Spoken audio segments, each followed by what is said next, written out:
On set by Georgia Calvin-Smith. Georgia, what do you have for us? Well, Molly, rapper Weld is handed another jail term in Tunisia after falling foul of the police once again with his songs. Also, Senegal's new Prime Minister moves pretty quickly to name her new cabinet, and 2 French expats are roughed up in protests in Niamey. First up, Senegal's new Prime Minister is a rights activist with a reputation for a no-nonsense approach to corruption. Former Justice Minister Aminata Touré picked her new cabinet on Monday, just a day after being named as the replacement for her sacked predecessor. Aminata Touré replaces Abdoul Mbaye, who was let go after 17 months as head of the Senegalese government. It is not known why Mbaye lost his job, but the newspapers talked about his lack of efficiency and possible links to the Hissène Habré affair. Aminata Touré is very familiar with the Hissène Habré affair. As Justice Minister, she did everything possible to bring the former Chadian leader to justice and accused him of crimes against humanity. She also supervised tracking down allegedly illegally acquired goods by the leaders of the former government. She even had the former president's son, Karim Weld, arrested. This no-nonsense anti-corruption crusader is a woman of conviction, but the opposition views her nomination as a political move. I think that the president needed to answer the numerous requests made by activist members of his party to name a prime minister who is a member of their political party. Aminata Touré is the second female prime minister of Senegal. The first was Madior Boye, who led the government for 20 months in 2001. Touré's nomination has been generally well received by the Senegalese public. The most important thing is that the prime minister should be capable of meeting the needs of the Senegalese people. And they have many demands: employment, health, electricity, cost of living. Niamey, as the new prime minister is known, will have a long list of projects to try to get the country out of its economic crisis several months before the local elections. Well, correspondent Tidiane Size in Dakar, he tells us about the questions that remain over the sacking of Touré's predecessor. There's no official reason. The government has not issued any reason. The president has not. The only statement is a brief one saying he has been sacked. But there's a lot of speculation going on, one of them being the Habré affair. He was involved in helping the man open an account and transfer the money, put it in the Senegalese banking system. That is alleged. He's saying he was just doing his job as a banker. He's also involved in another case with another customer of a bank because, as you know, before being the Prime Minister of Senegal, he was at the head of important banking institutions here in Senegal. And there's also, there are some media reports indicating there was some some issues where he had very strong differences with the president. But all these seem to be mere speculation because the president himself did not give any reason for sacking his former prime minister. Now, Touré herself, she's moved pretty quickly in naming her cabinet. That came through Monday evening. What is the new lineup looking like? Well, what's important is now the cabinet itself is led by somebody who is a political person, a political personality. Mr. Mbaye was a technocrat, or was supposed to be a technocrat who is not involved in any political party. Aminata Touré is a member of the presidential party, so people think there will be more politicking going on.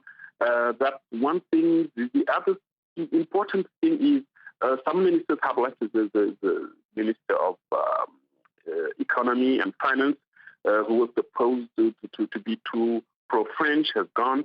He has left the government, and also Youssou, who is known worldwide as a superstar, and who people were not really expecting to be in government, but who was in the very first government appointed by Macky Sall when he came to power 17 months ago. 2 French citizens were roughed up and one held by protesters in Niamey for several hours after they got caught up in a demonstration against security measures that have snarled up traffic in parts of the city. One man was slightly injured and the other suffered a broken arm in the incident. Nicolas Germain tells us more. For several hours, this French biker was held captive by residents of the Weld district in Niamey. They did hit me, but I wasn't too badly treated.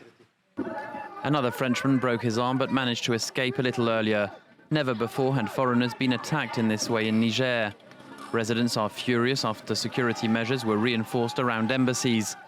Many of them are on the road that links Gudel to the rest of the capital, Niamey. The road is closed at 10 p.m. and sometimes during the day. Those living here say they have to make a detour when they are transporting, for example, sick people. The authorities didn't want to negotiate with the youth who just wanted the end of the roadblock. The police entered the houses using tear gas. Old ladies were injured. Ambulances couldn't leave the area to evacuate them. Security measures had already been boosted in the country after Niger supported France's military intervention in neighboring Mali. Forces have been increasingly deployed on the Gudel road following 2 suicide attacks in May. Jihadist groups claimed responsibility for them. They targeted a military camp in Agadez and an Areva uranium mine in Arlit. It was the first time ever that suicide attacks had been carried out in Niger. A Tunisian rapper who was only freed in July after having been jailed a month earlier for singing a song that slammed the police has been handed another prison sentence over the tune. Ala Yakubi and his friend Clay BBJ were given 21 months in absentia over charges of insulting officials. The two were arrested at a concert on August 22nd before being released. Yakubi, also called Weld denies having performed the controversial tune at the gig, and his lawyer says they'd not been summoned to court and only found out about Friday's ruling after it happened. Critics say the decision's a fresh attack on freedom of expression. Misha Ben-Level is in Tunis for France 24. He tells us Weld had no idea how much hot water he'd landed himself in after that concert on the 22nd. Weld and his lawyer have both said that they received no notice, no summons to even appear in court. And actually, the lawyer was also not informed of the verdict until he just received that verdict today. It was actually was already taken, arrived several days ago. So it really came as quite a shock to both of them, and certainly to the rest of the public as people have heard of these events. It comes as a surprise because one thought that at the end of Weld last appeal, that the reduction of charges was a kind of public acknowledgement of the fact that maybe giving such a harsh penalty for lyrics of a song was something that didn't really have a place in the post-revolutionary Tunisia. They did uphold the guilty verdict on his first trial, but his sentence was reduced to a suspended sentence. And as you said, in this concert that he gave in the seaside town of Hammamet, he did not sing, or he claims at least not to have sung, the Police Are Dogs, the famous song that landed him in trouble the first time around, and which contains some quite incendiary language. He did apparently sing other songs critical of the police, but which, from all reports, did not contain the sort of violent imagery which the other song, the original song that landed him in jail, did. Staying in Tunisia, at least 32 inmates have been recaptured after 49 prisoners managed to escape from a jail in the southern town of Gabes. The breakout happened late Sunday after inmates tricked guards into opening a crammed cell and then rushed them. South Africa's foreign minister met with her Russian counterpart in Moscow on Monday. Whilst there, Maite Koana Mashabane said that though her nation condemned the alleged use of chemical weapons by the Syrian regime in its escalating civil war, South Africa, like Russia, would not want to see a military attack against Damascus without further proof and UN Security Council approval. We need to state that South African government through President Zuma is on record in condemning, like Russia, any usage of chemical weapons for whichever disguise or excuse. But equally, we all have a responsibility to keep the reputation of the UN intact, including all institutions. Nelson Mandela spent his first night at home on Sunday after spending more than 80 days in critical condition in hospital. The 95-year-old anti-apartheid icon was admitted on June 8th for a recurring lung infection, and well-wishers have gathered outside his house in Johannesburg to celebrate his return and pay their respects. He's still in a bad way, but many of his supporters see his discharge as a positive sign. So happy because he's discharged, because he was at the hospital for so long time. I wish if he can get better soon. We were worried at the time he was at the hospital. because it's the man who offered himself for us.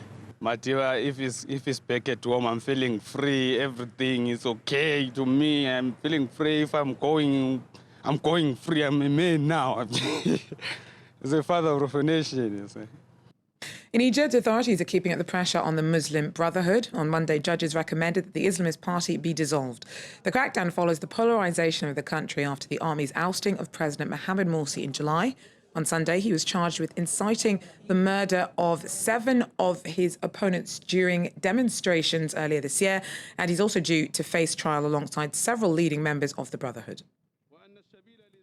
That wraps up African news from me, but I will be back with more tomorrow, Molly. All right, Georgia, thank you very Thanks much very for that, Georgia Calvin-Smith there. All right, do stay with us here on Live from Paris. We will have more headlines, and Dan Levy is coming up next with a look at sports.